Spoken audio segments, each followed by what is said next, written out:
Bismillahirrahmanirrahim. Assalamualaikum warahmatullahi wabarakatuh. Alhamdulillah nahmaduhu wa nasta'inuhu wa nastaghfiruh wa na'udzu billahi min shururi anfusina wa min sayyiati a'malina. Man yahdihillahu fala mudilla lahu wa man yudlil fala hadiya lahu. Wa ashhadu an la ilaha illallah wahdahu la syarika lahu wa ashhadu anna Muhammadan 'abduhu wa rasuluhu amma ba'du.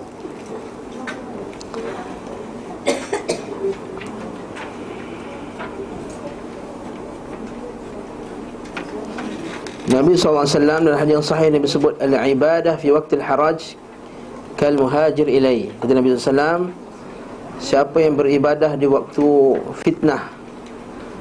Waktu fitnah itu waktu sedikitnya sunnah, waktu orang ramai tak kenal sunnah, waktu orang berpegang sunnah itu dituduh sebagai dengan tuduhan-tuduhan yang pelbagai.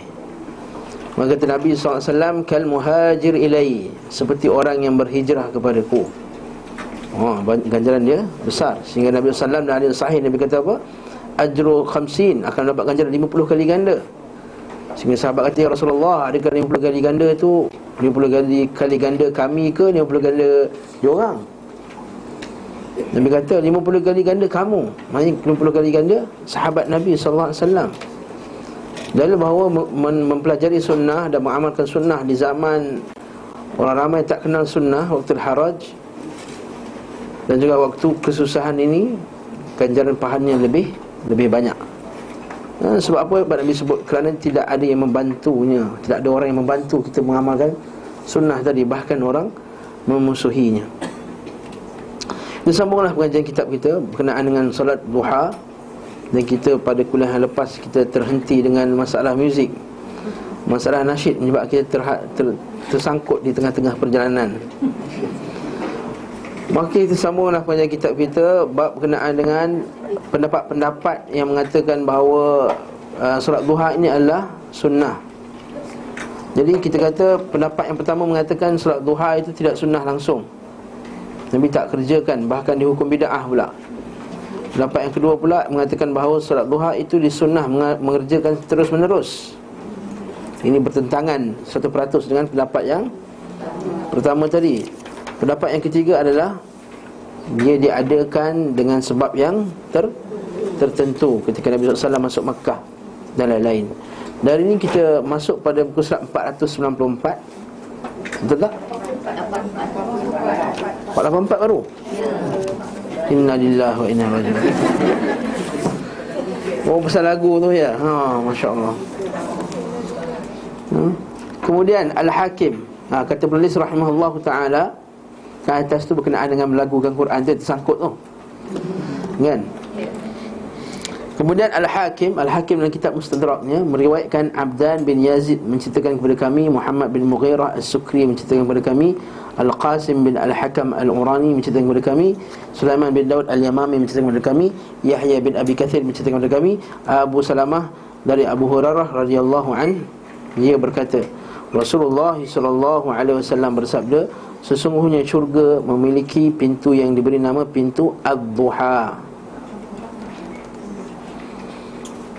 Apabila hari kiamat penyeru berseru, di mana orang-orang yang sentiasa mengerjakan salat duha, ini adalah pintu bagi kalian, masuklah padanya dengan sebab rahmat Allah. Macam hadis puasa lah, pintu Rayyan tu. Hadis ini tak sahih, okey? Tak sahih, okey? Baca bawah tu, hadis riwayat Tabrani dalam kitab Al-Awsat, Mu'jam Al-Awsat, dan Sulaiman bin Daud Al-Yamami dikomentari oleh Ibnu Ma'in, tidak ada nilainya. Maksudnya kan salah satu perawi tadi Sulaiman bin Daud Al-Yamami, kan? Nampak sebelum Yahya bin Kathir tu Muhammad bin Daud Al-Yamami. Maka kata Yahya bin Ma'in. Yahya bin Ma'in ni siapa? Nah, ini kata ulama jarh wa ta'dil, ulama al-jarh wa ta'dil. Ulama jarh wa ta'dil ni apa dia? Iaitu ulama yang kerja dia cek perawi-perawi. Dia menjarah dan dia mentakdil. Menjarah tu dia melukakan, mentakdil dia meletakkan nilai. Melukakan maksudnya apa? Dia jarahkan, dia cek orang, dia ni tak boleh pakai kata-kata dia ni penipu, dia ni dajjal contohnya, dia ni pelupa, dia ni tidak ada nilai. Itu kerjanya. Lepas tu kata ulama dulu, kalau para ulama dulu mengatakan bahawa siapa nak mengaji hadis, nak jadi perawi hadis, silalah bersedia untuk kita ini dikritik. Contohnya saya nak jadi perawi hadis. Yunus, pemalas, hafazan tak kuat, selalu lupa, datang lambat. So dia tak, hadisnya tidak boleh dipakai contohnya. Itu ulama jarh wa ta'dil. Ataupun dia kata perangai dia bagus tapi ingatan tak kuat. Contoh-contoh yang kita katakan ulama-ulama jarh wa ta'dil buat, dia kaji. Sehingga kan ada perawi ini dia panggil binatang dia. Kau panggil ni apa, nak bagi makan ke? Tak saja nak panggil. Penipu kau telah tipu binatang tu tadi. Sebab kau panggil panggil betul-betul nak bagi. Yang kalau bagilah, tak menipu lah maksudnya. Ini menipu lah. Panggil. Soal kau panggil, rupanya dia nak ajar. Rupanya dia tak bagi makanan. Dia kata sebab tu kau menipu, maka kau perawi yang lemah. Okey. Kadang-kadang sebab itu pun dah boleh dijarah. Kerja menjarah ni kerja ulama, bukan kerja kita.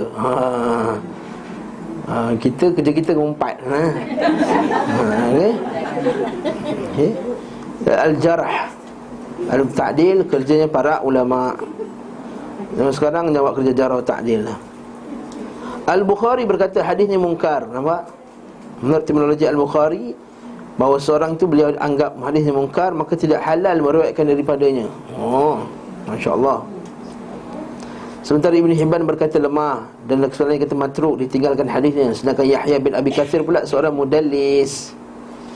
Kita bincangkan mudallis ni, ingat lagi tak? Mudallis ni tak datang kuliah, tapi dia kata dia dengar daripada ustaz. Ni mudallis. Aku dengar pada Ustaz Yunus tu kata, sedangkan dia tak dengar direct, tak datang hari tu, minggu lepas tak datang, dia jaga cucu.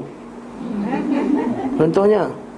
Tapi kata Ustaz Yunus berkata, sedangkan didengar daripada orang lain, tapi tak nak sebut orang lain tu siapa. Sebab kalau disebut orang lain tu, kemungkinan orang lain tu ingatan dia lemah contohnya. Jadi dia tak nak hadisnya ada affected dengan dia punya kata-katanya. Alah, kau dengar daripada Muhammad tu kau boleh percaya sangat. Nampak tak? Itu mudallis. Jadi dia cut, dia potong line, dia potong nama perawi tersebut. Ataupun dia letakkan nama dengan nama orang yang tak kenal. Kata perawi dia seorang perawi yang memang lemah, tapi dia berikan nama, dia beri nama pada perawi tadi dengan nama yang orang tak kenal. Jadi orang kata, dia ni bukan perawi yang lemah tersebut. Ataupun dia letak nama macam nama perawi yang hebat, berkata Ahmad. Jadi ingat Ahmad bin Hanbal. Rupanya Ahmad mana, Ahmad T ke Ahmad mana ke. Itu contohnya. Contohnya itu namanya mudallis. Dan tempat ini beliau menggunakan lafaz yang tidak menunjukkan dirinya mendengar langsung. Dengan demikian riwayat ini tidak sahih. Okey. Tak sahihlah riwayat ini. Dan seperti yang saya sebutkan pada kuliah yang lepas, Ibn Qayyim dah bawa sanad dia sekali, jadi dia terlepas daripada kesalahan. At-Tirmidzi berkata dalam kitab Al-Jami', Abu Qurab Muhammad bin A'la menceritakan kepada kami, Yunus bin Bukar menceritakan kepada kami dari Muhammad bin Ishaq berkata, Muhammad Musa bin Fulan menceritakan kepadaku daripada pamannya Thumamah bin Anas bin Malik dari Anas bin Malik, ia berkata Rasulullah SAW bersabda, barang siapa salat duha 12 rakaat, barang siapa mengerjakan salat duha 12 rakaat, man sallat duha 12 raka'ah banallahu lahu qasran min dhahabin fil jannah, Allah Ta'ala akan binakan baginya istana daripada emas di syurga. Baca nota kaki bawah tu, Tirmizi kitab as-salah, Majah fi salatul duha, Ibnu Majah kitab iqamatus salah, bab Majah fi salatul duha. Ada pun Musa bin Fulan adalah seorang perawi majhul, tak dikenali. Ini masalah lain pula. Tadi masalah dia mungkar, ini masalah tak dikenali. Bila tak kenal, tak tahu dia ni perawi yang okey ke, tak okey ke. Nama kenal, berkata Rafi'ah. Rafi'ah tak main ni, berkata Rafi'ah. Rafi'ah, macam mana Rafi'ah tu? Siapa Rafi'ah mana ni? Rafi'ah dalam kelas ni banyak Rafi'ah. Rafi'ah binti sekian. Hafazan dia macam mana? Aku tak nak test hafazan dia. Aku tak nak tahu dia punya agama dia macam mana. Maka ini namanya perawi majhul. Majhul ada dua jenis majhul. Ada majhul ain, ada satu majhul hal. Majhul ain iaitu orang tu sendiri tak tahu dia, tak kenal, nama dia tersebut tapi tak tahu siapa dia. Muka dia tak tahu, orang dia mana satu. Itu panggil majhul al-ain. Satu lagi majhul hal yang saya sebutkan tadi, nama kenal, orang kenal tapi tak tahu level ingatan dia macam mana, level agama dia macam mana. Para ulama hadis cek benda tu. Ulama hadis dah buat kerja dah. Tinggal kita nak baca tak baca je. At-Tirmidzi berkata hadis ini gharib. Kami tidak mengenalnya kecuali melalui jalur ini. Gharib tu maksudnya ada satu sanad je.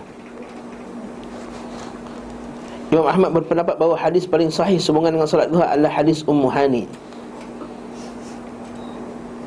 Saya Ibn Qayyim berkata, Ummu Hani tadilah yang Nabi SAW masuk Makkah tadi kan, masa mula-mula. Hadis Ummu Hani mana satu? Tak ingat? Buka awal-awal muka surat tadi, hadis Ummu Hani.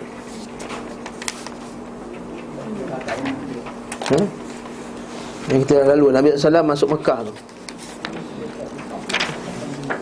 482 ataupun tak lalu lagi. Hadis Ummu Hani, hadis Ummu Hani.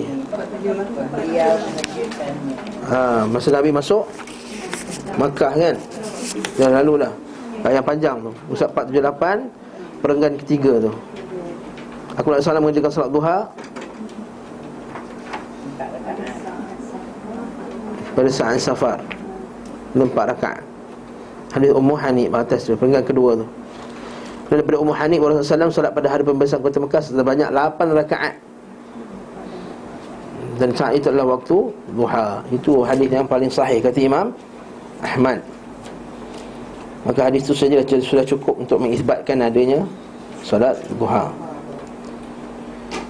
Musa dan Isa Ibn Qayyim berkata Musa bin Fulan, dalam sanad ini adalah Musa bin Abdullah bin Musanna. Musa bin Fulan, Fulan tu dia tak sebut nama kan, Musa bin Fulan. Bahasa Arab ni Fulan bukan nama orang, bukan nama dia Fulan. Fulan tu Fulan, si Fulan, Polan, si Polan, si Polan. Maksudnya tak tahu nama ni. Sekali Ibn Qayyim kata bila dicek balik bahawa Musa bin Fulan, Fulan tu adalah siapa? Musa bin Abdullah bin Musanna bin Anas bin Malik. Okey. Masih dalam kitab jami'nya, itu kitab Imam Tirmidzi. At-Tirmidzi menukil dari hadis Atiyah al-Awfa daripada Abu Sa'id al-Khudri. Ia berkata, biasanya Rasulullah SAW salat duha hingga kami mengatakan beliau tak akan meninggalkannya, dan terkadang beliau meninggalkan salat duha hingga kami mengatakan beliau tidak mengerjakannya. Hadis ni lemah. Pada bawah nota kaki 679, At-Tirmidzi kitab Shalah Maja'a fi Salatul Duha, Ahmad al-Musnad, Atiyah bin Sa'ad al-Awfa, seorang perawi yang jelik hafalannya. Nampak? Dia mungkin perangai dia baik, tapi jelik pula hafazannya. Mungkin kalau dalam kelas ni mungkin letak dalam golongan ni kot, termasuklah saya. Nama fulan dan fulan, nama dia, tapi hafazannya jelik. Mana taknya baru baca semalam, hari ni dah lupa. Itu maksudnya hafazannya jelik. Hafazan kuat ni macam mana Ustaz? Hafazan kuat ni bila disuruh bawa terus boleh bawa tanpa ada masalah, dengan sanadnya sekali. Jadi confirm lah. Saya pun kalau masuk jadi hafazannya jelik, tak masuk perangai lagi. Masya Allah. Jadi orang kita kena boleh tengok ni, kita tahu betapa orang yang menanggung hadis ni berat kerja dia sebenarnya. Dia bukan setakat kena jaga hafazan, dia kena jaga agama dia. Kalau tidak, dengan sebab dia punya perangai buruk ataupun hafazan dia buruk, nanti hadis yang sahih tu tadi, orang yang datang selepas-lepas dia nanti nampak. Sebabkan dia, orang akan nampak hadis tu lemah sebab perangai dia. Alhamdulillah, dah selesai dah, ulama kita dah bukukan hadis. Kalaulah berterusan sampai zaman sekarang, perawi tu kena pakai sampai zaman sekarang, nescaya banyaklah hadis sahih jadi dhaif. Orang akan nampak dhaif, bukan hadis tu jadi dhaif, orang akan nampak hadis tu dhaif. Mana tak sampai kat kita je perawi jelik, sampai ni perawi jelik, ni perawi jelik. Hadis siapa nak pakai tak tahu. Tapi alhamdulillah ulama dah bukukan, selesai masalah kita. Al-Imam Ahmad dari kitab Musnadnya, daripada Abu Al-Yaman, menceritakan kami Ismail bin Ayyash, menceritakan kami Yahya bin Al-Harith Al-Dhimari dari Al-Qasim dari Abu Umamah dari Nabi SAW.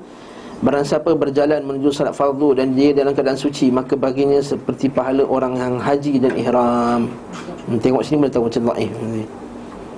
Tapi hari ini pada orang kata sanadnya hasan. Dan pada siapa berjalan menuju solat duha, maka baginya seperti pahala umrah.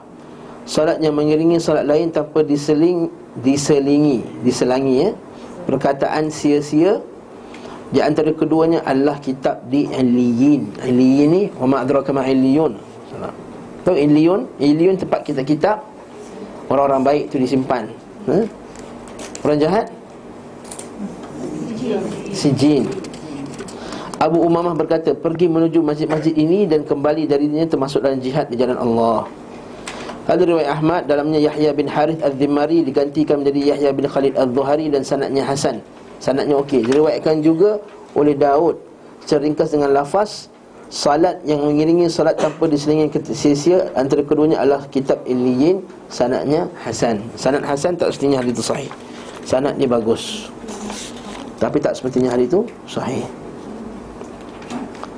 Al-Hakim berkata, Abul Abbas bercerita kepada kami, Muhammad bin Ishaq As-Saghani bercerita kepada kami, Abul Muwarriq Muhadir bin Muwarriq bercerita kepada kami, Al-Ahwash bin Hakim bercerita kepada kami, Abdullah bin Amir Al-Alhani bercerita kepadaku dari Munib bin Uwainah bin Abdullah bin Sami daripada Abu Umamah dari Rasulullah SAW bahawa dia berkata, barang siapa salat subuh di masjid secara berjamaah, kemudian ia tetap berada padanya hingga waktu salat duha, hingga waktu duha, kemudian ia mengerjakan salat duha. Jadi maksud dari salat duha tu kata apa? Syuruk tu lah kan, salat isyraq tu. Maka baginya seperti pahala orang haji atau umrah, sempurna baginya hajinya dan umrahnya. Hari ini kita biasa dengar tapi sanadnya lemah. Tapi hari ini sahih, kalau hadis itu sahih dengan lafaz ni lemah. Dengan lafaz yang dibawakan ini maksudnya lemah dengan lafaz tu. Tanya yang sahih macam mana? Siapa yang berada di tempat solat ni sehingga berzikir, sehingga terbitlah matahari. Lepas terbit matahari, dia solat 2 rakaat, maka bahaginya pahala umrah tamatan, sempurna. Tanpa menyebut nama duha. Dia sebut nama duha tak?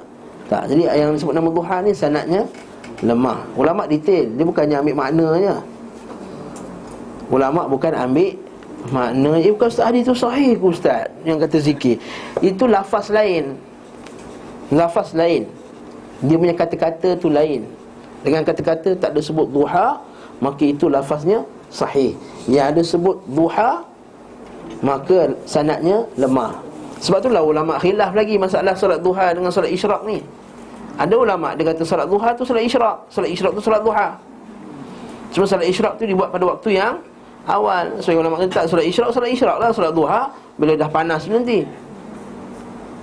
Kalaulah hadis ini sahih Bukhari, ulama khilaf tak? Tak khilaf lah, hadis dah sahih, itu waktu duha. Tak ada lagi ulama yang akan mempertikaikannya. Jadi hadis ini sahih, tak dhaif. Jadi menyebabkan berlaku lagi khilaf di kalangan ulama tentang nak menamakan solat itu solat isyraq ke solat duha. Tapi yang sahih wallahu a'lam bisawab, solat isyraq dan solat duha yang dilakukan pada awal waktu.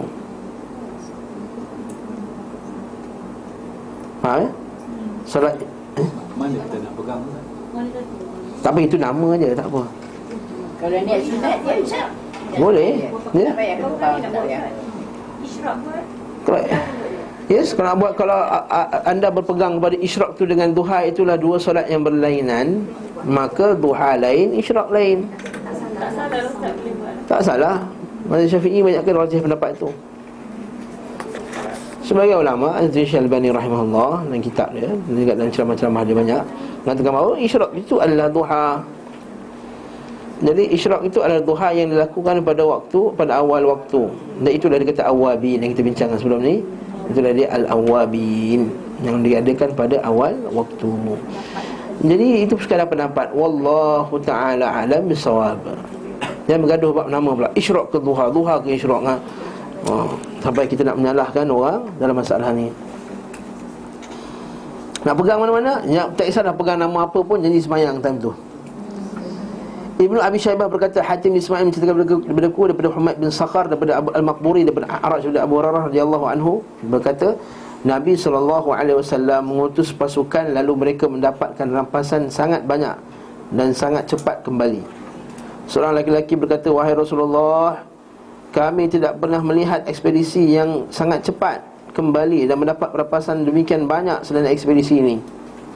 Maka beliau bersabda, SAW bersabda, maukah kalian aku beritahu yang lebih cepat kembali dan lebih banyak rapasannya? Seorang yang berwuduk di rumahnya dengan memperbaiki wuduknya, maksudnya memperelokkan wuduknya. Memperbaiki itu maksudnya memperelokkan. Kemudian sengaja menuju masjid. Maksudnya menuju masjid lah, bukan sebab lain, bukan sebab nak ada benda-benda lain ya. Memang tujuan dia untuk beribadah kepada Allah. Bukan sebab nak ambil selipar dia tertinggal ke, bukan buku dia tertinggal, bukan. Memang sengaja menuju masjid dan solat subuh padanya. Lalu ia mengiringinya dengan solat duha. Sungguh ia telah cepat kembali dan mendapatkan harta rampasan yang sangat banyak. Tak pencerahan sikit Ustaz. Ya. Ekspedisi untuk mendapatkan rampasan seolah-olah merompak. Bukan merompak. Cuba pencerahkan sikit. Zaman Nabi SAW, ekspedisi ini contohnya mengambil harta rampasan daripada orang Mekah. Bukankah harta dulu tu harta mereka masa kat Mekah dulu? Bukankah itu harta mereka? Orang musyrikin ni menghalang harta-harta mereka balik. Lalu Nabi SAW apa dia? Mengarahkan supaya kita ambil balik harta kita. Itu satu. Baik, macam kita duduk di Kuala Lumpur ni, tiba-tiba orang musuh datang. Dia ambil kereta kita, kereta Mercedes kita tu, ambil Alphard kita, apa semua, nombor plate dia ada lagi kat situ. Sekali nampak dia gunakan, dia pergi satu tempat. Ini kereta aku ni. Kita rampas balik. Boleh tak? Tak boleh pula. Boleh. Itu satu. Yang kedua, rampasan ni sebenarnya terjemah Melayu. Yang itu sebenarnya ghanimah, harta rampasan perang. Harta rampasan perang halal. Harta rampasan perang halal. Jihad fisabilillah. Fakulu mimma ghanimtum halalan tayyiba. Allah Ta'ala kata apa? Apakah harta paling halal di dunia ini? Betul kata Syekh Salih bin Najib pernah dalam kuliah dia tanya, apakah harta yang paling halal? Maka macam-macam orang jawab. Ada orang jawab harta yang kita gunakan usaha tangan kita sendiri. Ada yang kata yang harta anak. Ada macam-macam. Harta yang paling halal sekali yang Allah Ta'ala declare dalam Quran, fakulu mimma ghanimtum halalan tayyiba. Makanlah daripada harta rampasan perang kamu, kerana harta rampasan perang itu adalah halalan tayyiban. Jadi rampasan ni boleh kita masukkan juga rampasan perang. Ini dua maksud kita boleh masukkan. Iaitu pertama, rampasan harta, ambil balik harta kita yang telah dizalimi. Ataupun yang kedua, harta rampasan perang, iaitu bila kita berperang jihad fisabilillah, harta rampasan perang tu kita layak. Maksudnya tentera yang mati tu, dia punya pedang, dia punya jam, apa semua tu kita boleh ambil sebagai harta kita. Dan setelah dibahagi-bahagikan, sebab tak boleh ambil dulu. Siapa ambil dulu nanti dia jadi al-ghulul. Wa man yaghlul ya'ti bima ghalla yaumil qiyamah. Kata Nabi sallallahu alaihi wasallam di Sahih Muslim, ada orang tu diambil harta rampasan perang sebelum dibagi-bagikan. Maka Nabi kata dia dalam neraka. Syiraku finnar, syirakani finnar, minan nar. So, ini ekspedisi bukan perang kan? Ekspedisi itu ialah terjemahan kepada perkataan sariyah. Ada dua masalah. Satu sariyah, satu ghazwah. Kalau ghazwah tu perang yang besar, sariyah ni peperangan yang kecil. Jadi ekspedisi ini maksudnya sariyah. Kalau kita baca kitab sirah, ada dua jenis perang. Satu perang besar dipanggil ghazwah. Ghazwatul Badar, Ghazwatul Uhud, Ghazwatul Ahzab, Ghazwatul Tabuk. Satu lagi dipanggil sariyah, misi-misi kecil. Contohnya ada musuh yang kecil nak datang, ekspedisi menghalang musuh tersebut, maka itu dipanggil sariyah. Contohnya macam tentera kita kat Sabah, ada 2-3 orang Lanu nak datang, kita pun hantar 2-3 bot pergi tembak dia. Harta rampasan perang, itu harta rampasan perang kita. Itu panggil ekspedisi. Okey? Tak mati.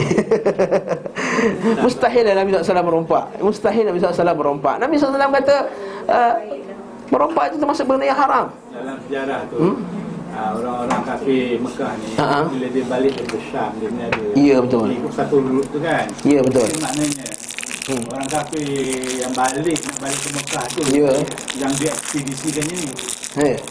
Yalah, antaranya Mungkin itu di antaranya. Cepat kan? Cepat ya. Maksudnya ekspedisi tak besar lah. Maksudnya itu panggil sariyah. Sariyah dia ada lambat-lambat sariyah yang berlaku pada zaman Nabi SAW. Nabi sentiasa menghantar sariyah. Contoh yang lain, dia nak hantar spy, rupanya spy tu diserang, maka dia hantar serang balik tim pasukan musuh tu. Jadi harta yang dirampas dalam perangan tu, itulah harta rampasan perang. Ghanimah. Ghanimah itu halal. Contohnya kita perang, na'udzubillah lah, kita negeri Islam perang dengan negara kafir jiran, contohnya Singapura ke Thailand ke, na'udzubillah, kita nak perang. Wala tatamannu liqa'al adu, kata Nabi, kata Allah Ta'ala, janganlah kamu berharap-harap untuk berjumpa dengan musuh. Jangan harap dengan musuh, kita nak perang pun, siapa nak perang. Tapi sekiranya tapi bila laqitum fathbutu, tapi bila kamu berjumpa fathbutu, tetaplah. Maka bila berlaku perangan tersebut, kita dapat harta rampas perang tu, kita boleh ambil. Termasuklah isteri-isteri mereka, anak-anak perempuan mereka sebagai hamba tawanan perang. Ini betul ke Ustaz? Orang perempuan selalu betul ni, betul ke Ustaz? Betul. Dan hukum tersebut qaimun ila yaumil qiyamah, kekal sampai hari kiamat. Yes, hamba sahaya peperangan. Sebab kita bila sebut hamba, kita terbayangkan Amistad, kita terbayangkan macam mana orang kafir Amerika Syarikat semua ambil hamba orang Afrika dulu kan, dengan cara yang kejam. Kita ingat hamba zaman Nabi SAW lagi hebat daripada maid pada zaman sekarang ni. Dan kita pernah sentuh tajuk ni sebelum. Hamba saya zaman Nabi SAW lebih baik kedudukannya daripada sebahagian pembantu rumah di zaman moden ini, yang dilayan dengan secara zalim, tak diberi wang mereka. Gaji diorang dia bagi hujung, masa nak balik pun bagi gaji. Maksudnya gaji tu bulanan diberi. Takut lari. Takut lari pula. Itu takut lari. Lalu dia tak ada duit, nak beli dia tengok orang beli, dia pun tengok je, tak apalah. Kalau takut lari, buatlah perjanjian. Kita simpankan sebahagiannya. Sebenarnya itu juga buat perjanjian dulu. Bukannya boleh kita main simpan kalau tak ada perjanjian. Lari juga. Simpan kalau tak simpan lari juga. Betul? Mek akak saya baru lagi. Dah berapa kali dah abang saya dan 6 orang ambil lagi. Bagi gaji bulan adik tahan juga. Dulu ni tahan tak jalan. Kita kata tak usah tahan, bagi saja. Sebab Nabi SAW kata apa? Tidak halal bagi kita menahan gaji seorang tu. Kena bagi. Cuma kita kata dia, saya simpan dia, sebab nanti kalau awak belanja kan habis, awak balik nanti tak ada duit. Dia setuju. Ya setuju. Saya bagi sikit 100 sebulan, 200 sebulan untuk awak nak beli top up ke. Top up tak bagi. Tak boleh bagi telefon pula. Jangan bagi telefon. Mana boleh, itu hak dia. Itu hak dia untuk mentelefon keluarga dia. Tak kisahlah dia nak bertenggek tiap hari pun, itu hak dia. Kalau ustaz ni mana boleh kan dia tak buat kerja, dia sembang, dia jumpa boyfriend. Itu masalah lain. Kenapa kamu tak didik maid kamu dengan kuliah, ajar berkenaan agama, apa semua, tak didik dengan didikan agama? Lepas tu kata Syekh Abdul Rahman Al-Khamis, Abdul Rahman Al-Khamis, dia kata apa? Dalam sekarang ni hajat kita untuk mendakwah kepada maid-maid kita ni, kerana mereka jahil. Kalau dia datang dan kerana jahil, balik pada jahil, nanti Allah Ta'ala akan tanya kamu, kenapa kamu tak didik maid kamu ni dengan didikan agama? Dia tak pandai mengaji lah, ajar dia mengaji. Bukan upah guru ngaji tu untuk anak je. Dia panggil ustaz datang rumah mengajar anak, suruh maid tu belajar sekali, ambil 15 minit sekali, 10 minit sekali, tak kedekut benar. Ajar dia solat betul tidak, ajar dia akidah yang sahih. Ini sunnah. Ini yang di Al-Quran. Lepas tu pada zaman para sahabat radhiyallahu ta'ala anhum, maid dia mantap. Sehingga kalau satu maid ni bertukar, dia bertukar, hamba ni bertukar tuan.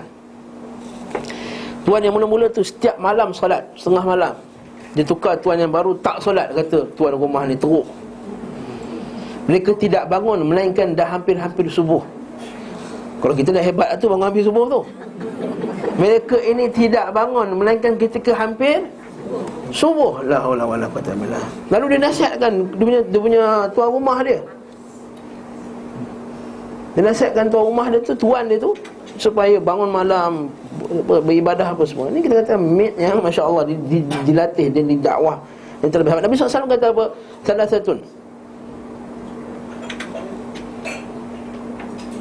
yu'tihim ajrahum marratain. Allah Ta'ala akan bagi 2 ganjaran. Satu orang yang ada hamba, falahu amah fa'addabaha fa'ahsana ta'dibiha, dia mendidiknya dengan didikan yang bagus. Thumma a'taqaha fatazawwajaha, kemudian dia membebaskannya, kemudian berkahwin dengannya, maka dapat 2 ganjaran. Poin saya bukan berkahwin tadi tu. Poin saya adalah dia fa ahsanaha wa ahsana ta'dibi, fa adabaha wa ahsana ta'dibaha. Dia buat elok pada mereka, bagi pakaian, bagi makanan, bagi apa semua. Wa adabaha, kemudian mengadab, mendidik mereka, fa ahsana ta'dibiha, maka dia didik. Falahu ajran, bagi 2 ganjaran.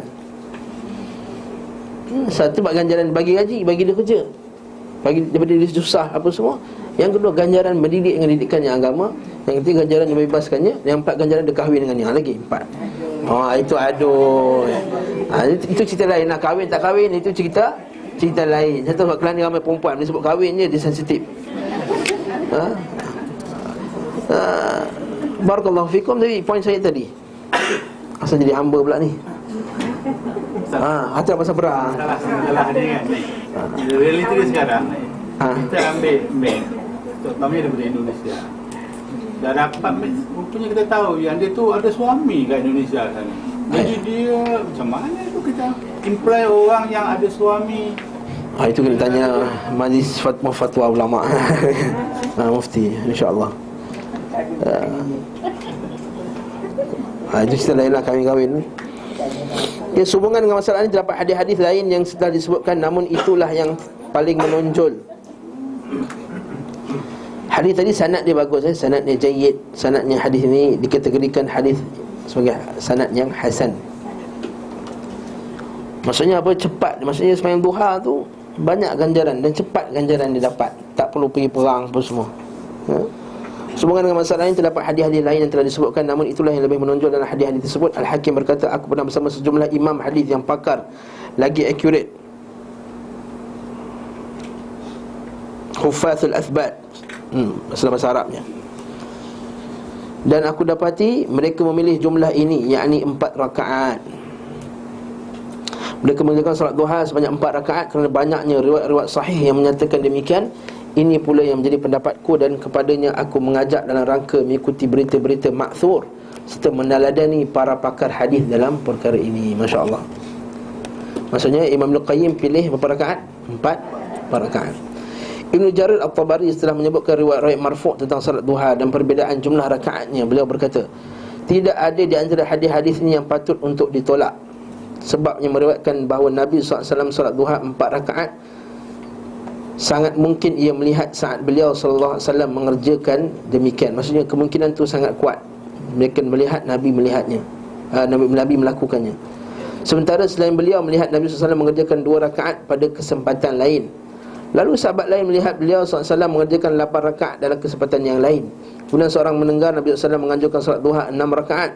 Orang lain mendengar beliau SAW menganjurkan salat duha 2 rakaat. Sahabat lain mendengar anjuran 10 rakaat. Dan ada pula mendengar anjuran 12 rakaat. Lalu masing-masing mereka menyampaikan apa yang dia lihat dan dia dengar. Itulah dia. Ada perawi kata buat 12, ada kata buat 8, ada kata buat 10, ada buat 6, ada buat 4, ada buat 2. Jadi lalu masing-masing mereka menyampaikan apa yang dia dengar. Beliau berkata pula, bukti yang menunjukkan kebenaran perkataan kami adalah riwayat daripada Zaid bin Aslam. Ia berkata, aku mendengar Abdullah bin Umar berkata kepada Abu Dhar, berilah wasiat kepadaku wahai pakcikku, wahai paman. Beliau menjawab, aku bertanya kepada Rasulullah SAW sebagaimana engkau bertanyakan kepadaku. Maka beliau SAW bersabda, barang siapa salat duha 2 rakaat, maka ia tidak ditulis di antara orang-orang yang lalai. Barang siapa salat 4 rakaat, ditulis baginya orang-orang yang beribadah.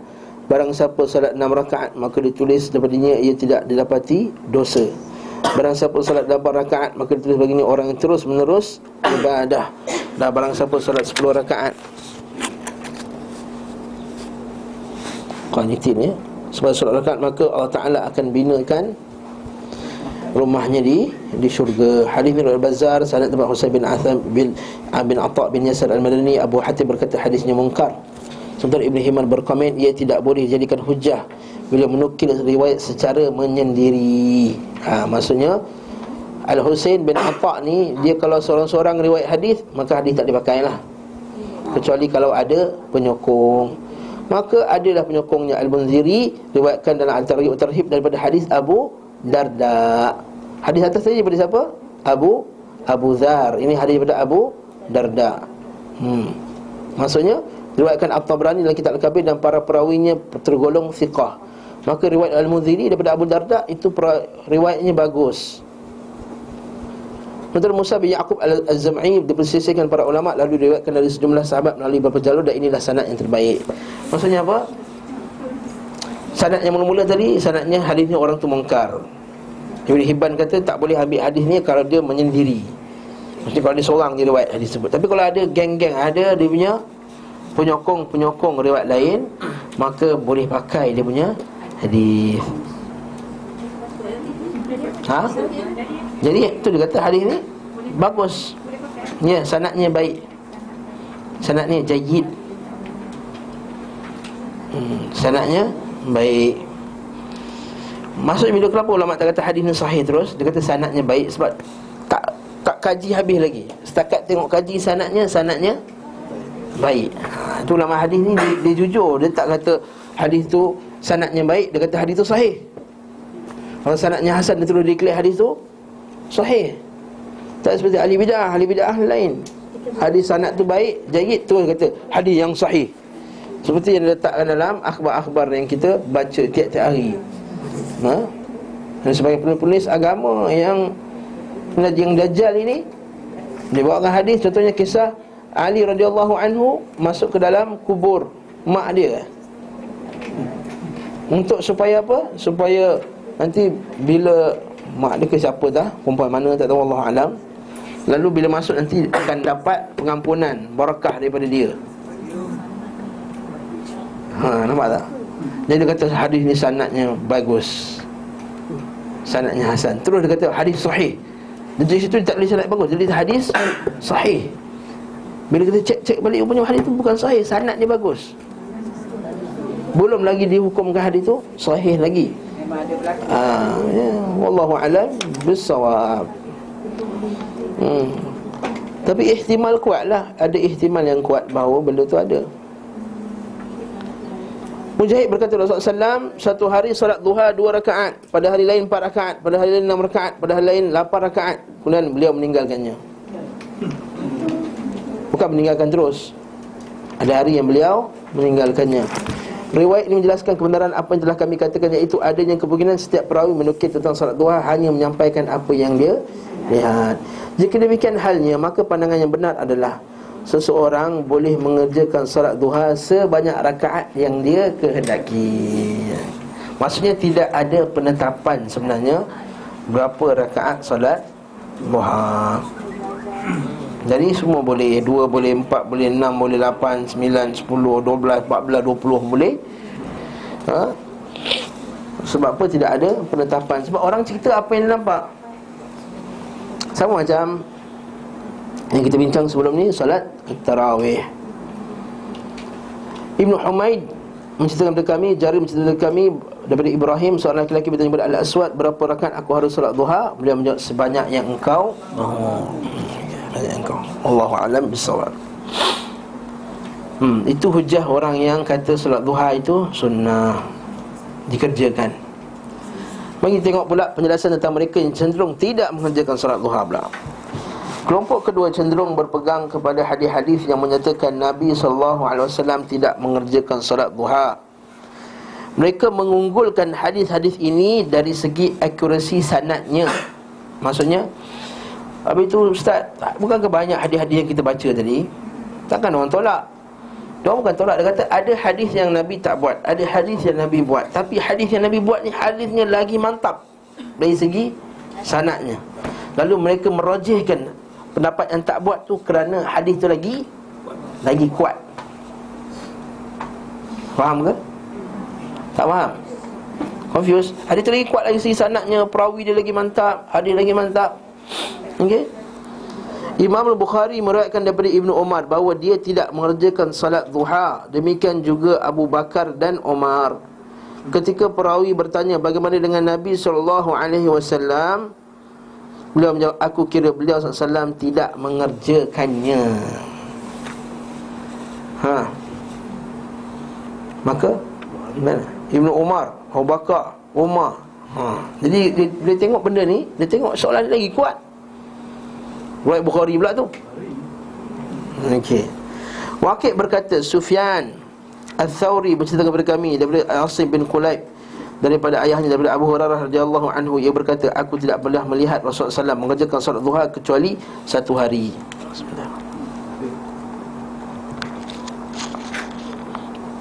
Sahih. Nur Ali bin Madini berkata, Mu'ad bin Mu'ad bercerita kepada kami, Syu'bah bercerita kepada kami, Fudail bin Fadalah bercerita kepada kami daripada Abdul Rahman bin Abu Bakrah berkata, Abu Bakrah melihat beberapa orang mengerjakan salat duha, maka beliau berkata, sungguh kamu mengerjakan salat yang tidak pernah dikerjakan Rasulullah SAW dan tidak pernah majoriti sahabatnya. Dalam kitab Muwatta Imam Malik, Imam Malik ni kitab sahih Kitab Muwatta Imam Malik kitab yang sahih. Kebanyakan hadisnya sahih. Kata Imam Syafi'i kata, tidak ada kitab yang paling sahih di muka bumi ini melainkan kitab Muwatta Malik. Saat zaman Imam Syafi'i, Sahih Bukhari tak ada lagi. Jadi Imam Syafi'i kata, kitab Muwatta Malik ini kitab yang paling sahih. Wa ma ra'aitu kitaban asah min Muwatta Malik. Dari Malik, dari Ibn Syihab, dari Urwah, dari Aisyah, yang berkata Rasulullah SAW tidak pernah mengerjakan salat sunat duha sama sekali. Dan sesungguhnya aku mengerjakannya. Sungguh Rasulullah SAW terkadang meninggalkan suatu amalan sementara beliau suka mengerjakannya, hanya khawatir amalan itu dikerjakan manusia, maka diwajibkan ke atas kata mereka. Abul Hasan Ali bin Battal berkata, sekelompok ulama salaf berpegang pada hadis Aisyah dan mereka berpendapat salat duha tidak ada. Sekelompok lagi mengatakan salat duha adalah bid'ah. Asy-Sya'bi meriwayatkan dari Qais bin Ubaid berkata, aku sentiasa datang kepada Ibnu Mas'ud selama setahun penuh. Dia selalu datang jumpa dia lah, mengaji ke apa ke. Aku tidak pernah melihatnya mengerjakan salat duha. Syu'bah meriwayatkan pula dari Sa'ad bin Ibrahim dari ayahnya Abdurrahman bin Auf, sahabat Nabi tidak mengerjakan salat duha. Sementara Mujahid berkata, aku masuk masjid bersama Urwah bin Zubair, ternyata Ibnu Umar sedang duduk di kamar, di sisi kamar Aisyah, dan orang-orang di masjid mengerjakan salat duha. Kami pun bertanya kepadanya tentang salat mereka. Beliau menjawab bahawa itu adalah bid'ah. Suatu kali beliau mengatakan bahawa ia adalah sebaik-baik bid'ah. Asy-Sya'bi berkata, aku mendengar Ibnu Umar berkata, tidak ada yang diadakan kaum muslimin daripada salat paling utama melebihi salat duha. Anas bin Malik ditanya tentang salat duha, maka dia berkata, salat itu ada 5 waktu. Okey. Jadi ada riwayat pula yang Nabi tak buat macam ni. Okey. Penjelasan tentang mereka yang menyukai pula, apa pula yang dia buat tapi tidak terus menerus. Ini pendapat yang ketiga. Kelompok ketiga berpendapat disukai mengerjakan solat duha tidak setiap hari namun berselang beberapa hari. Kemungkinan kita boleh faham yang dimasukkan duha yang mereka hukumkan bid'ah itu bila menetapkan tiap-tiap hari. Itu contohnya. Dikerjakan pada sebahagian hari dan tidak dikerjakan pada sebahagian ini. Pendapat ini adalah salah satu dua riwayat yang dinukil daripada Imam Ahmad serta dinukil At-Tabari dari sekelompok ulama. Beliau At-Tabari berkata kelompok ini berhujjah dengan riwayat Al-Jurairi dari Abdullah bin Syaqiq. Ia berkata, aku bertanya kepada Aisyah, apakah Rasulullah SAW mengerjakan salat duha? Beliau menjawab, tidak, kecuali bila beliau pulang dari musafir. Kemudian beliau At-Tabari menyebutkan hadis Abu Sa'id, Rasulullah SAW pernah mengerjakan salat duha hingga kami mengatakan dia tidak meninggalkannya, dan pernah pula beliau meninggalkannya sehingga kami mengatakan dia tidak akan mengerjakannya. Maksudnya apa? Sentiasa buat sampai kata, Nabi ni tak pernah tak buat ke salat duha. Kadang-kadang Nabi tak buat langsung sampai kata, Nabi tak pernah buat. Macam puasa kan, dengan hadis ni sama macam hadis puasa kan. Kalau Nabi sentiasa berpuasa sampai kita sangka macam Nabi ni tak pernah tak puasa pula. Tapi kadang-kadang Nabi tak puasa langsung, Nabi kata, Nabi tak puasa sunat ke? Macam tu lah. Itu keadaan dia. Beliau At-Tabari berkata, demikian juga dinukil daripada kelompok salaf yang mengerjakan seperti itu. Asy-Syu'bah meriwayatkan daripada Habib Asy-Syahid daripada Ikrimah yang berkata, Ibnu Abbas biasa solat 1 hari dan tidak solat 10 hari. Maksudnya dia selang-selang, yakni solat duha. Syu'bah meriwayatkan juga dari Abdullah bin Dinar daripada Ibnu Umar bahawa beliau tidak mengerjakan salat duha, namun bila beliau mendatangi Masjid Quba, beliau pun mengerjakannya. Sementara beliau mendatangi masjid tersebut pada setiap hari Sabtu. Lalu Sufyan meriwayatkan daripada Mansur, ia berkata mereka tidak menyukai mengerjakannya secara kontinu, sebagaimana halnya salat fardu. Seperti kita tengok tadi kan, Said kata apa? Salat tu 5 waktu saja. Maksudnya tak nak berlaku secara continuous, supaya orang anggap itu sebahagian daripada salat 5 waktu. Bahkan mereka mengerjakannya dan meninggalkannya, yakni salat duha. Dari Sa'id bin Jubair, tabi'in, sungguh aku meninggalkan salat duha padahal aku menyukainya, kerana khawatir bila aku menganggapnya sebagai keharusan bagiku, kewajipan bagiku. Masruq berkata, kami biasa membaca Al-Quran di masjid, lalu kami tetap tinggal di masjid setelah Ibnu Mas'ud pergi. Kemudian kami pun berdiri dan mengerjakan salat duha. Perkara itu sampai kepada Ibnu Mas'ud, maka beliau berkata, mengapa kalian membebani hamba-hamba Allah dengan sesuatu yang tidak dibebankan Allah atas mereka? Jika kamu tetap ingin mengerjakannya, maka di rumah-rumah kamu. Nampak? Ini pendapat Ibnu Mas'ud pula. Dan Abu Mijlas salat duha di rumahnya. Para pendukung pandangan ini berkata, setiap sikap ini lebih tepat agar tak ada yang salah faham dan mengira wajib mengerjakannya secara kontinu atau menganggapnya sebagai sunnah yang tetap. Oleh kerana itu Aisyah berkata, sekiranya dibangkitkan kepadaku dua orang tuaku, nescaya aku tidak meninggalkannya, sebab beliau mengerjakannya di rumah dan tidak tampak oleh manusia. Maksudnya apa? Pendapat yang ketiga ni dia kata buat sekali-sekala supaya tak nampak benda tu wajib. Jadi mana yang kuat sebenarnya pendapat ni?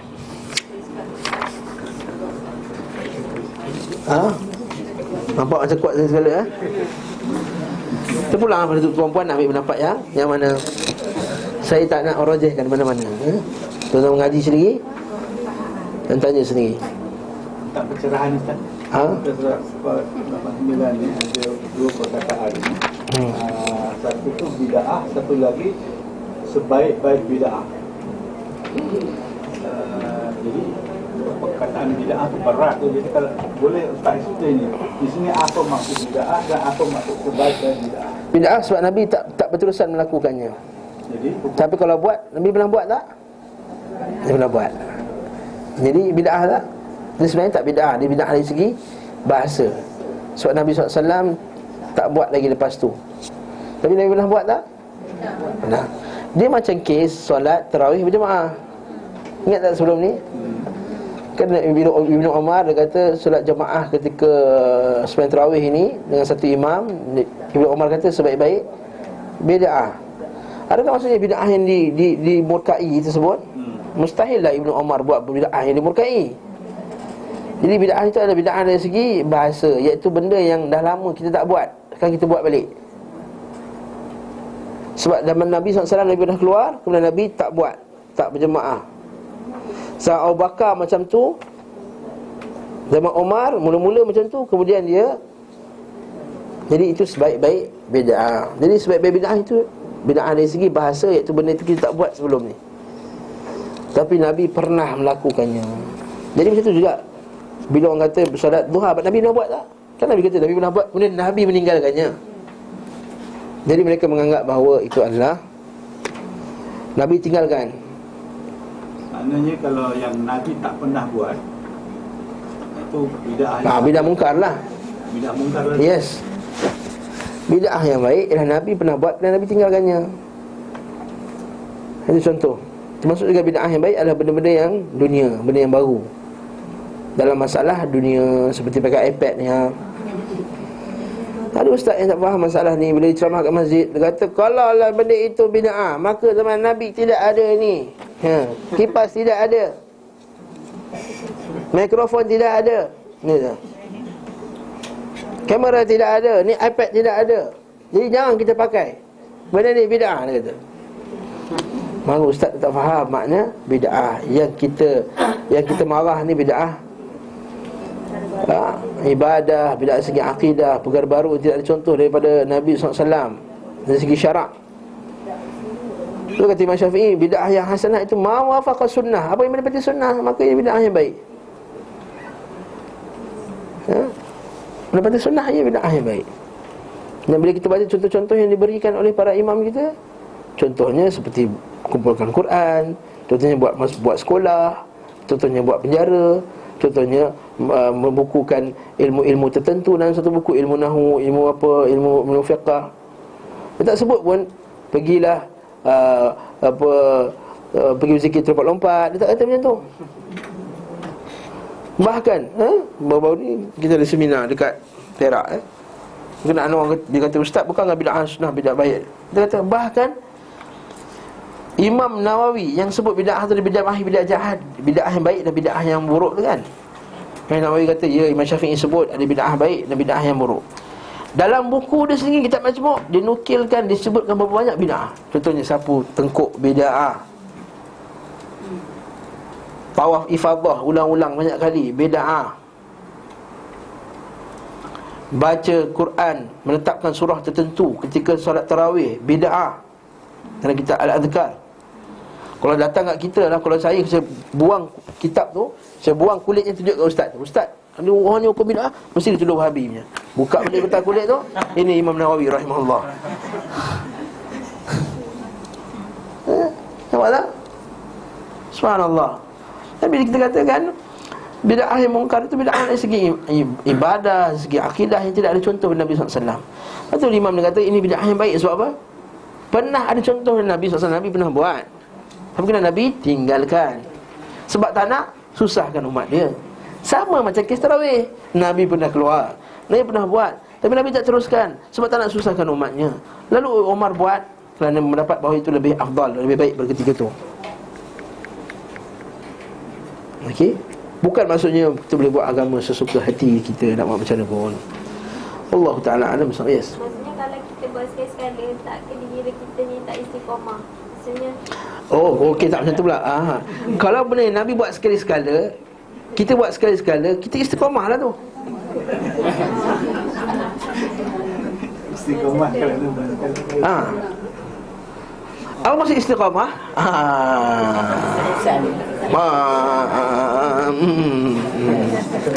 Maksud istiqamah, orang selalu ingat istiqamah tu jamik dari segi bahasa saja, iaitu konsisten. Istiqamah itu adalah menepati sunnah Nabi SAW. Itu istiqamah. Kita ikut sunnah Nabi SAW 100%. Dari segi buat apa yang Nabi suruh buat, tinggal apa yang Nabi tinggalkan 100%. Itu istiqamah. Lepas tu Nabi kata, Qul amantu billah thumma istaqim. Kata Sufyan bin Abdullah, ya Rasulullah, ajarkan bagi aku satu nasihat yang aku tidak akan tanya lagi nasihat yang lain. Dia kata, Qul amantu billah thumma istaqim. Katakanlah aku beriman kepada Allah, kemudian istiqamahlah. Imam Nawawi rahimahullah dan juga Ibn Rajab Al-Hambali dalam kitab dia Jami' Ulum wal Hikam diuraikan masalah ni. Maksud istiqamah itu tetap di atas perintah Allah Subhanahu Wa Taala. Itu adalah istiqamah. Di antara, kalau siapa berpendapat bahawa di antara perintah Allah Ta'ala mengerjakan solat duha sekali-sekala, maka itulah istiqamah dalam kesekali-sekalaannya itu. Istiqamah lah tu. Nabi baca Quran tiap-tiap hari, maka baca Quran tiap-tiap hari, itulah istiqamah. Nabi buat haji sekali, maka buat haji sekali, itulah istiqamah. Nampak? Nabi solat 5 waktu sehari semalam di masjid, maka solat 5 waktu sehari semalam di masjid, itulah istiqamah. Barakallahu fikum. Istiqamah bukan hanya orang kata konsisten. Konsisten di atas sunnah, itu istiqamah. Ihdinas siratal mustaqim, tunjukkanlah kami jalan yang lurus. Jalan lurus, jalan istiqamah. Istiqamah jalan sunnah Nabi sallallahu alaihi wasallam. Jadi benda yang Nabi tak buat selalu, kita buat selalu, maka kita tak istiqamah, kita dah ghulu. Itulah berlebih daripada Nabi SAW.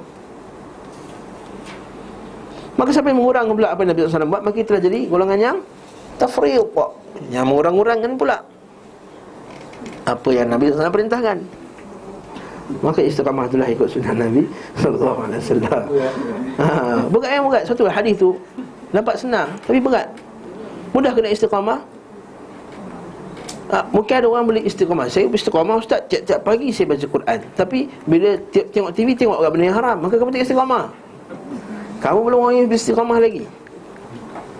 Kamu istiqamah dari satu bab, tapi tidak istiqamah pada bab yang lain. Datang kuliah rajin, saya istiqamah tiap Khamis datang kuliah Zadul Ma'ad, istiqamah dalam datang kuliah Zadul Ma'ad, tapi ribat tak tinggalkan, maka kamu belum istiqamah lagi. Kamu belum orang yang beristiqamah.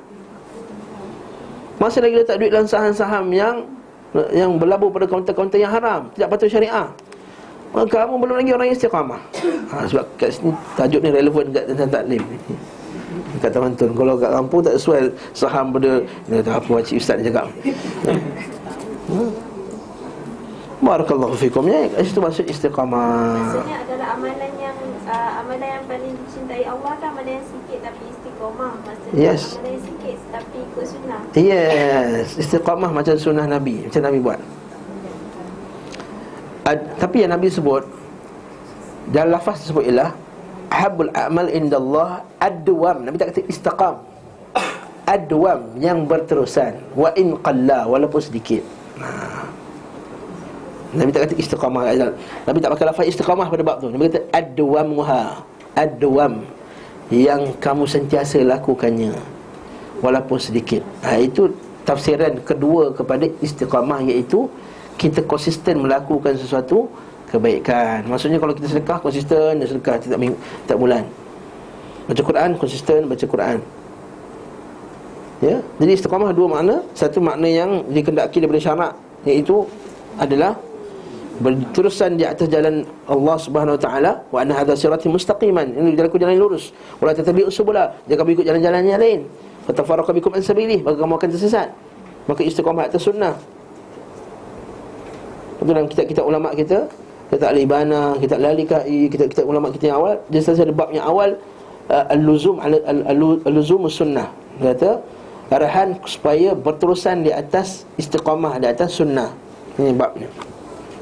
Yang kedua, yang disebut istiqamah itu adalah konsisten melakukan sesuatu kebaikan. Dalilnya hadis tadi lah, ahabbul amal indallah adwamuha wa in qalla. Itu amalan yang paling Allah Ta'ala sukai ialah yang sedikit, yang sentiasa dilakukan walaupun sedikit.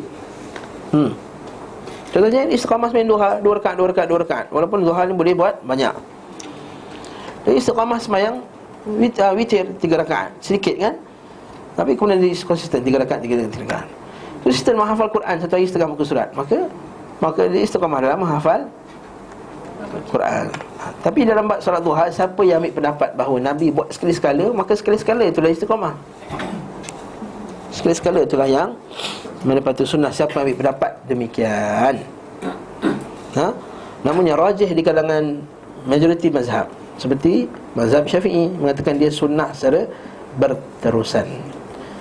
Ini riwayat Ahmad mengatakan, salah satu tadi kita satu riwayat Ahmad, yang lain yang masyhur, yang disunnahkan secara berterusan. Syekh bin Baz rahimahullah memfatwakan bahawa disunnah secara berterusan. Syekh Salih Fauzan dia sunnah secara berterusan. Imam Nawawi rahimahullah juga kata disunnahkan secara berterusan. Jadi kalau tengok pendapat ni pula, kuat juga secara berterusan tersebut. Jadi apa yang difahami daripada yang orang yang kata tak ada ni adalah mungkin masa ketika itu tak sampai lagi hujah kepada mereka, ataupun apa yang dia dengar, dia lihat sebahagian daripadanya. Wallahu ta'ala alam bisawab. Kelompok yang ketiga berpendapat, yang keempat pula, kelompok yang keempat berpendapat bahawa solat duha dikerjakan kerana sebab-sebab tertentu.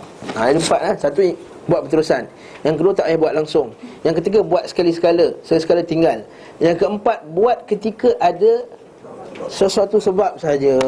Okey. Dan sesungguhnya Nabi SAW mengerjakan kerana suatu sebab, kerana mereka berkata solat beliau SAW pada saat pembebasan Mekah sebanyak 8 rakaat di waktu duha kerana pembebasan itu sendiri. Dan termasuk sunnah pembebasan suatu negeri adalah solat 8 rakaat solat duha. Lalu para pemimpin menamai dengan solat pembebasan. At-Tabari menyebutkan,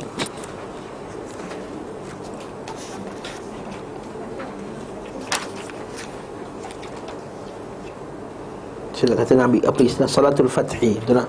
Solat pembebasan, salatul fathi bahasa Arabnya. At-Tabari menyebutkan dalam tarikhnya dari Sya'bi berkata ketika Al-Khalid Al-Walid melakukan hijrah ni, melakukan hijrah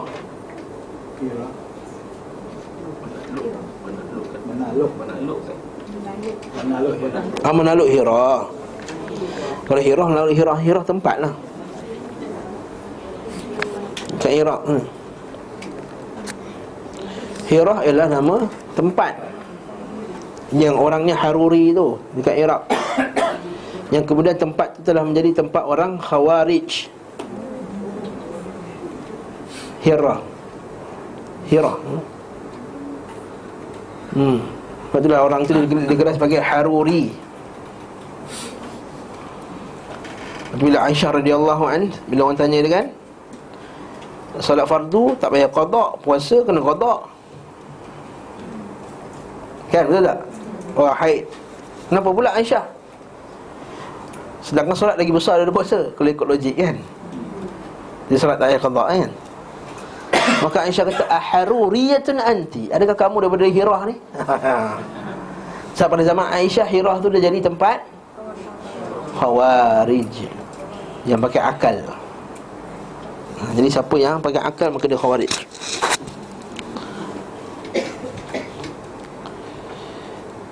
Beliau mengerjakan salat pembebasan sebanyak 8 rakaat tanpa memberi salam, kemudian beliau bertolak. Maksudnya 8 rakaat terus. Suman sarafa, bukan tak bagi salam langsung. Mana boleh tak bagi salam, tak sah memang. Maka kemudian lepas solat tanpa memberi salam antara rakaat-rakaat tersebut 8 rakaat terus, kemudian beliau bertolak. Mereka berkata pula, adapun penyataan Ummu Hani dan yang demikian itu adalah duha, yakni bahawa Nabi SAW mengerjakannya pada waktu duha. Bukan berarti duha adalah nama bagi solat tersebut. Ini hujah pula, macam kuat juga hujah ni. Mereka menambahkan sedangkan salat beliau SAW di rumah Itban juga dilakukan kerana suatu sebab. Itban bin Malik, dia tak boleh pergi masjid kan? Dia buta. Kemudian dia ajak Nabi SAW salat di rumahnya. Maka Nabi pun salat di rumahnya sebagai nak mengiktiraf bahawa salat tu adalah musalla baginya, ambil barakah daripada Nabi SAW. Dan Nabi buat ketika itu pada waktu duha. Jadi adakah itu solat duha ataupun solat kerana dia solat kat tempat rumah tu? Maka kata ulama', ada kata solat kerana solat di rumah, nak buat solat di rumah tu. Sebab Itban minta Nabi solat di rumah tu supaya ada barakah pada rumahnya. Bukankah solat yang didirikan di rumah tu ada barakah? Betul tak? Apatah lagi yang buat Nabi. Bukannya barakah tanah tu, bukan barakah tanah tu. Orang silap faham kan? Betul, orang silap faham bila Nabi pergi Gua Hira, semua nak pergi sembahyang kat Gua Hira. Bila Nabi pergi dekat tempat ni, semua nak sembahyang kat tempat sedemikian. Tak disunnahkan kita buat macam tu. Seperti kata Umar Al-Khattab radhiyallahu anhu, bila sampai waktu solat dekat tempat tu, kalau tak ada waktu solat, jalan. Sesungguhnya binasanya kaum sebelum kamu kerana kamu mencari-cari athar, kesan-kesan Nabi-Nabi sebelum kamu nak solat kat situ juga. Sedangkan Nabi tak pernah mensunnahkan solat di situ. Macam orang kita buat bila pergi umrah ataupun pergi haji. Naik Gua Hira, naik Gua Thawr, Jabal Rahmah. Jabal Rahmah sunnah dia untuk berdoa je, tak disuruh solat atas tu. Ada petang lagi solat menghadap ke tiang putih tu. Itu lagi bid'ah munkarah. Bahkan benda tu benda yang sesat, lagi menyesatkan. Apatah lagi kalau membelakangkan kiblat. Kita cerita dah berapa kali cerita dah tu, tak nak ulang lagi dah. Okey. Jadi dapat kat sini mereka menambahkan sedangkan solat beliau SAW di rumah Itban juga dilakukan kerana suatu sebab. Kerana Itban berkata kepada Nabi SAW, aku telah mengingkari pandanganku. Maksudnya mataku telah rabun. Sementara banjir biasa menghalangi antara aku dengan masjid kaumku. Yalah sebab rumah dia dekat lembah. Bila banjir, air laju. Kalau negara Arab ni, dia tak ada longkang pula tu. Kalau banjir tu betul-betul banjir punya, tenggelam habis semua. Olehnya aku menginginkan agar engkau datang dan solat pada satu tempat di rumahku, sehingga aku menjadikannya sebagai masjid. Masjid bagi dia lah. Bila Rasulullah bersabda, aku akan mengerjakannya insya-Allah ta'ala. Dia berkata, esok harinya Rasulullah bersama Abu Bakar telah datang setelah matahari meninggi. Nabi SAW minta izin dan aku beri izin padanya. Beliau SAW pun tidak duduk hingga bertanya, di mana engkau suka aku solat padanya pada bahagian rumahmu? Kat mana, bahagian mana engkau nak aku solat ni? Nak jadikan musalla bagi engkau ni, masjid bagi kamu. Aku mengisyaratkan padanya tempat yang agar aku suka, agar beliau solat padanya. Beliau SAW pun berdiri dan kami buat saf di belakangnya. Lalu beliau solat. Solat jemaah tak? Boleh tak jemaah solat duha? Syarat dia sekali sekala. Jangan buat tiap-tiap minggu, tiap-tiap hari tetapkan, kan? Sekali sekala. Kemudian beliau memberi salam dan kami pun beri salam saat beliau memberi salam. Muttafaqun alaihi, Bukhari dan Muslim. Demikianlah asal solat ini dan kisahnya. Ibnu Qayyim macam dia berat kat yang keempat ni je. Ibnu Qayyim dia seolah-olah berat yang keempat. Nabi buat solat duha bersebab. Demikianlah asal solat ini dan kisahnya. Adapun lafaz riwayat Imam Bukhari mengenai hal ini diringkas oleh sebagian perawi dari Itban, di mana beliau berkata, sesungguhnya Rasulullah SAW solat sunat duha di rumahku, mereka pun berdiri di belakangnya dan solat. Adapun perkataan Aisyah radhiyallahu anha, Rasulullah SAW tidak mengerjakan solat duha kecuali bila kembali dari perjalanan jauh, semua sangat jelas menegaskan bahawa beliau mengerjakannya, Rasulullah SAW mengerjakannya kerana suatu sebab. Kerana kebiasaan beliau SAW apabila kembali dari safar, terlebih dahulu menuju ke masjid, lalu salat padanya 2 rakaat. Sunnah Nabi SAW. Bila Nabi balik pada safar, Nabi akan pergi masjid dulu, salat 2 rakaat.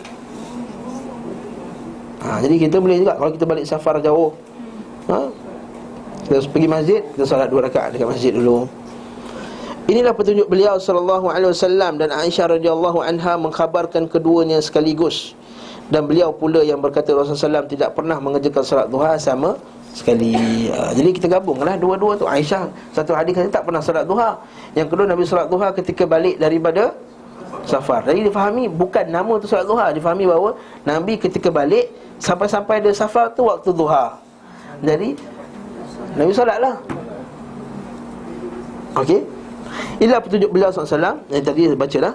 Pernyataan Aisyah bahawa Nabi SAW solat duha adalah solat beliau SAW kerana suatu sebab. Kerana seperti kembali dia perjalanan jauh, saat pembebasan, ketika berkunjung pada suatu kaum dan sebagainya. Demikian juga ketika beliau SAW datang ke Masjid Quba dan solat padanya. Kan Nabi SAW, Nabi suka pergi Masjid Quba pada hari Sabtu, Nabi pergi Masjid Quba dan Nabi akan solat duha di sana. Solat sunat lah. Kebetulan pada waktu tu waktu duha. Bila kita buat tu, kita solat sunat sajalah. Ya? Saja aku solat sunat je lah. Tak sebut. Boleh juga solat duha, tapi sebabkan solat duha sebab ada Sebut jugalah. ya. Boleh lah.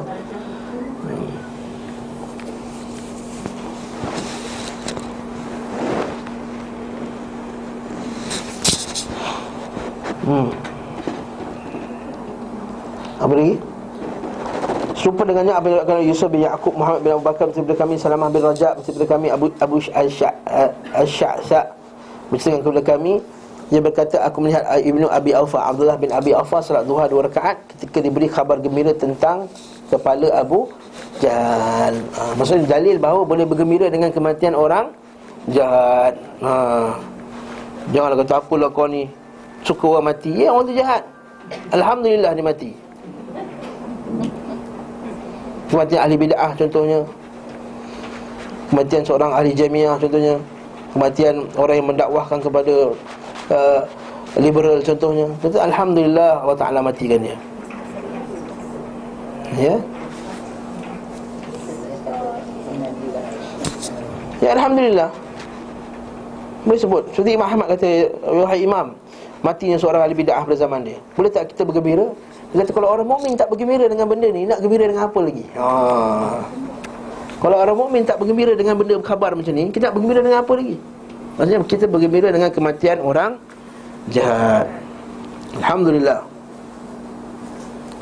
Adapun salat duha yang dinafikan Aisyah adalah apa yang dikerjakan manusia, di mana mereka mengerjakan tanpa sebab. Aisyah tidak mengatakan perbuatan itu makruh atau menyelisihi sunnahnya. Akan tetapi bukan petunjuk beliau SAW mengerjakannya tanpa sebab. Sementara di sisi lain Nabi SAW berwasiat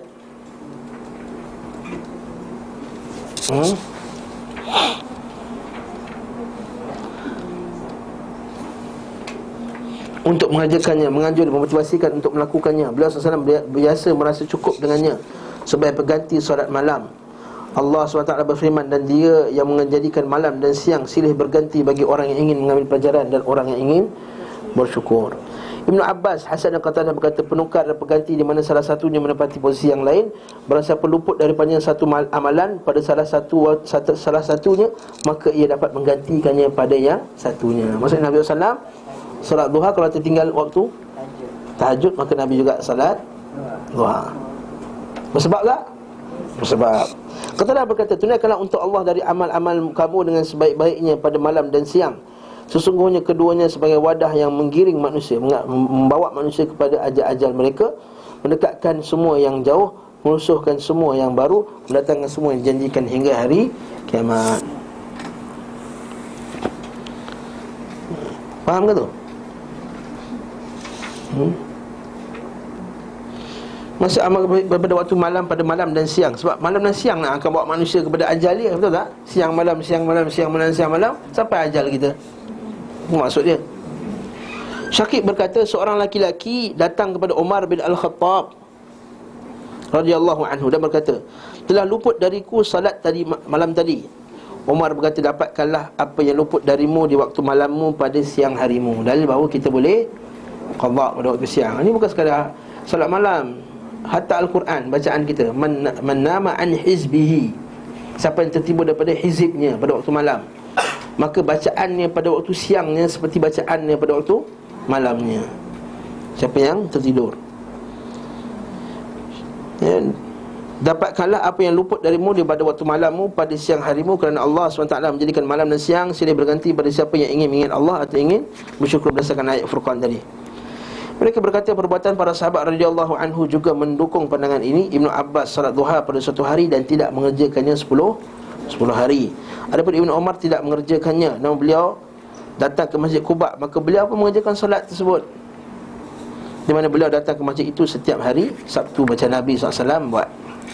Sufyan berkata, diriwayatkan daripada Mansur, mereka tidak suka bila dikerjakan terus-menerus seperti halnya solat fardu. Mereka mengerjakannya dan meninggalkannya. Ini kadang-kadang pula, okay? Mereka menambahkan, masuk dalam makna ini hadis sahih dari Anas bahawa seorang lelaki Ansar yang berbadan besar datang kepada Nabi SAW berkata, aku tidak mampu salat bersamamu. Lalu dia membuat makanan untuk Nabi SAW dan mengundangnya ke rumahnya. Kemudian dia memerciki ujung tikar dengan air untuk Nabi SAW.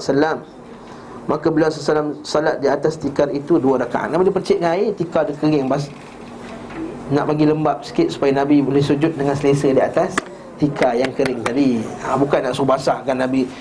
Dia percik dengan air. Dia faham tikar Arab kering, berdebu, apa semua, nak bagi selesa sikit Nabi, sejuk sikit, maka Nabi sujud di atas tersebut. Maka penulis Ibn Qayyim yang ni mendukung pendapat bahawa solat duha dikerjakan bila ada sebab-sebab yang tertentu. Jadi pengakhiran daripada kuliah kita hari ini, iaitu bahawa Ibn Qayyim seolah-olah dia merajihkan pendapat yang keempat, mengatakan bahawa solat duha ini dilakukan ketika bila ada sebab-sebab yang tertentu. Barang siapa mencermati hadis-hadis marfu' langsung kepada Nabi SAW dan athar-athar sahabat Nasai akan mendapati bahawa hadis-hadis dan asar-asar tersebut tidak menunjukkan kecuali pendapat terakhir, kata Ibn Qayyim. Adapun hadis berisi motivasi dan wasiat untuk mengerjakannya, maka yang sahih darinya sama seperti hadis Abu Hurairah radhiyallahu anhu dan Abu Zar yang tidak menunjukkan bahawasanya solat tersebut adalah sunat rawatib bagi setiap orang. Kenapa Nabi nasihat kepada Abu Zar dan juga kepada Abu Hurairah? Kan kalau kata ustaz, bukankah Nabi dah suruh kata ke Abu Hurairah jangan tinggalkan solat duha? Mari kita baca alasan dia apa. Hanya saja beliau hanya berwasiat kepada Abu Hurairah untuk melakukannya kerana telah diriwayatkan bahawa Abu Hurairah lebih memilih pelajaran hadis pada waktu malam daripada melaksanakan solat. Oleh itu beliau memerintahkan Abu Hurairah untuk melaksanakan solat duha sebagai pengganti solat malam. Abu Hurairah ni suka study malam-malam. Dia study sampai kadang-kadang malam tu dia terlepas daripada solat malam. Jadi Nabi kata sebagai pengganti solat malam tu, solatlah duha.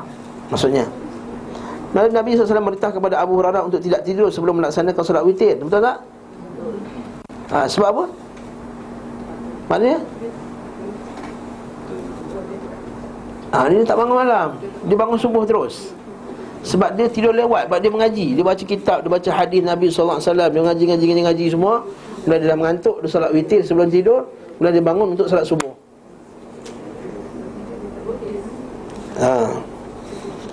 Sementara itu beliau tidak merintahkan perbuatan tersebut kepada Abu Bakar, Umar dan sahabat lain. Nampak? Dia tak kata pula Abu Bakar sembahyang witir sebelum tidur. Macam mana tu?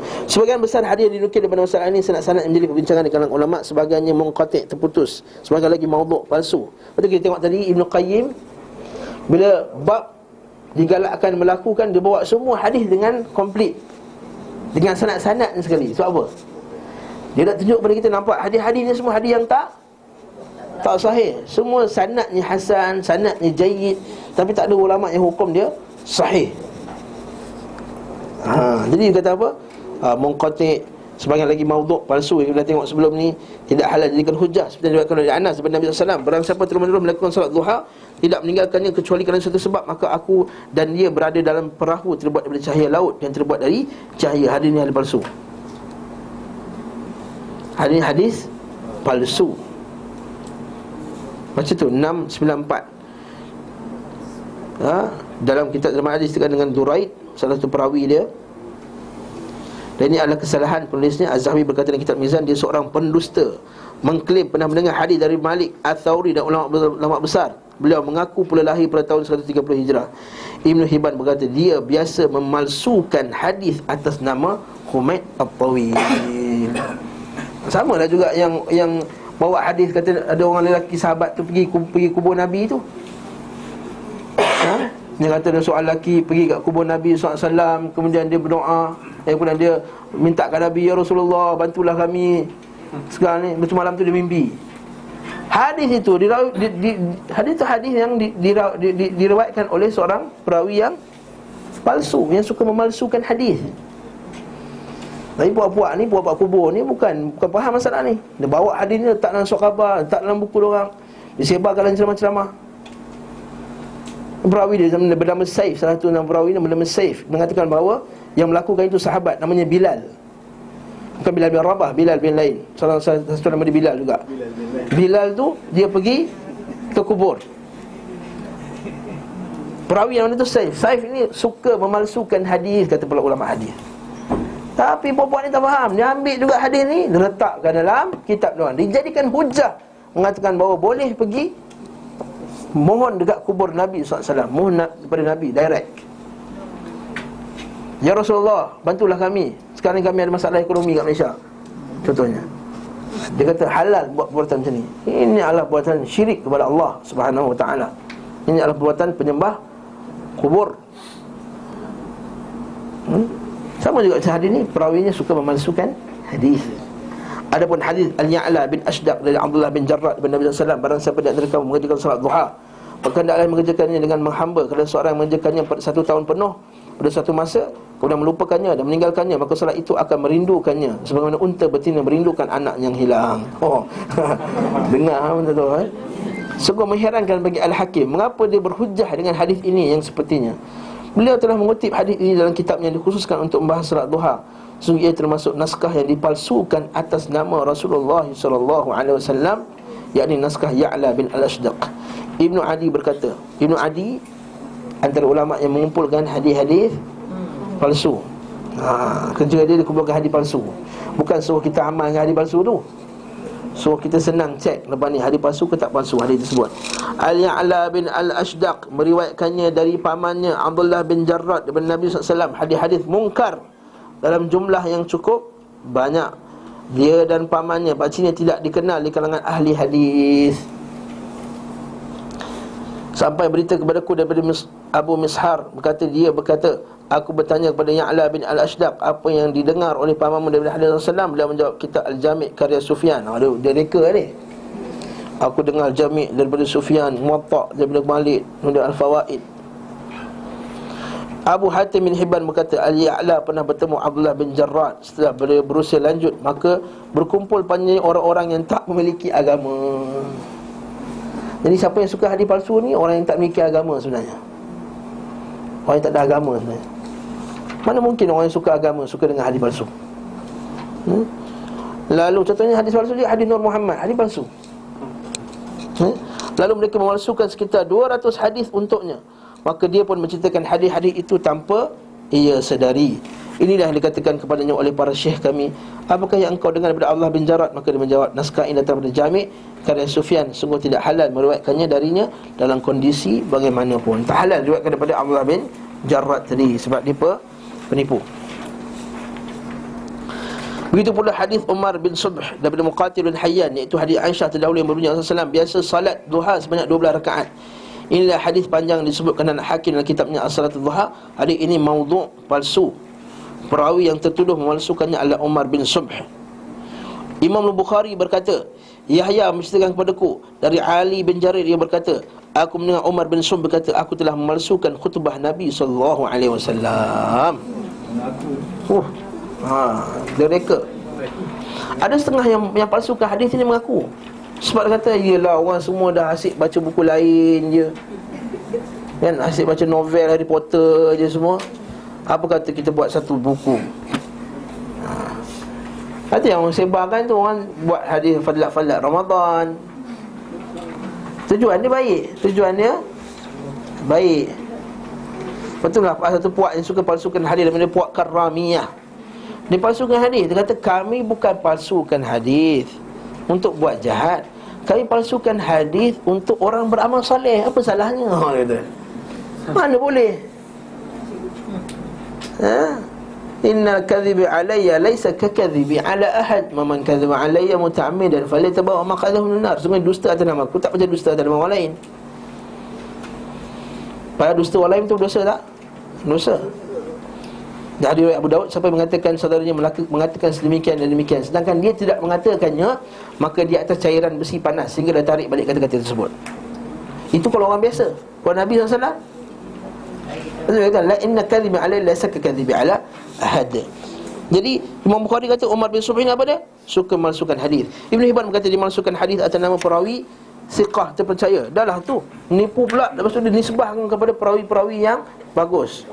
Contohnya nak menipu, dia kata, berkata Imam Syafi'i rahimahullahu ta'ala, ilahi lastulil. Itu syair Imam Syafi'i tu, pembohong. Itu bukan syair Imam Syafi'i.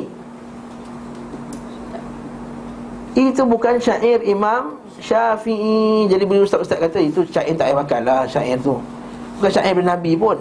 Lalu datanglah ustaz-ustaz berserban ni, sebagainya berserban, dia kata, tengoklah ustaz tersebut telah menghina Imam Syafi'i. Dia kata syair tu syair Imam Asy-Syafi'i. Perangai yang sebiji macam orang ni. Dia buat dusta, kemudian dia sandarkan kepada orang-orang yang dipercayai. Ustaz Haji dah sampai.